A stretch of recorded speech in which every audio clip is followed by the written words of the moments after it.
কতদিন চলতে পারবে? পাম্পগুলো কেন পর্যাপ্ত পরিমাণ তেল পায় না?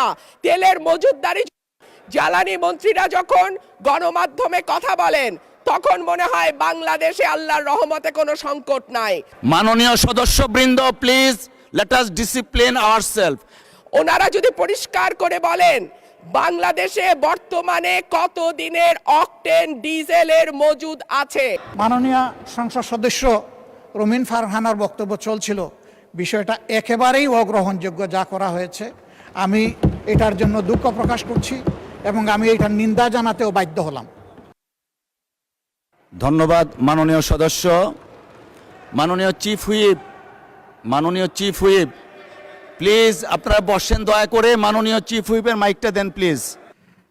যারা এখানে নির্বাচিত হয়ে এসেছেন, দেশের জনগণের সমর্থন, ভোট, ভালোবাসা, শ্রদ্ধা নিয়ে এসেছেন, আমরা সকল সদস্যের প্রতি শ্রদ্ধা জানিয়ে বলবো, কোনো সংসদ সদস্য যখন দাঁড়িয়ে কোনো কথা বলবেন, তা নিয়ন্ত্রণ অথবা তাকে এলাও করার একক এখতিয়ার হচ্ছে মাননীয় স্পিকারের।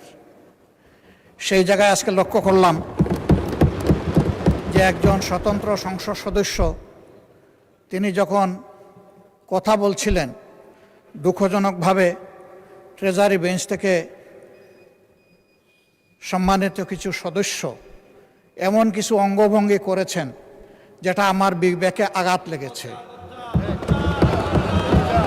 আমি এটা আশা করি না। এমনকি আমি এও লক্ষ্য করলাম, একবার দুইবার নয়, 4 বার 5 বার নির্বাচিত হয়ে এই সংসদে যারা এসেছেন তাদের কেউ কেউ এই কাজটা করেছেন।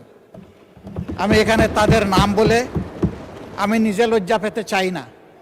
আমরা প্রথম দিনই অনুরোধ করেছিলাম ভালো কিছু সংস্কৃতির চর্চা হোক এখানে, এবং আমরা শিখতে চাই। আমরা জাতিকে নিজে শিখব, জাতিকেও আমাদের সাথে উদ্বুদ্ধ করব।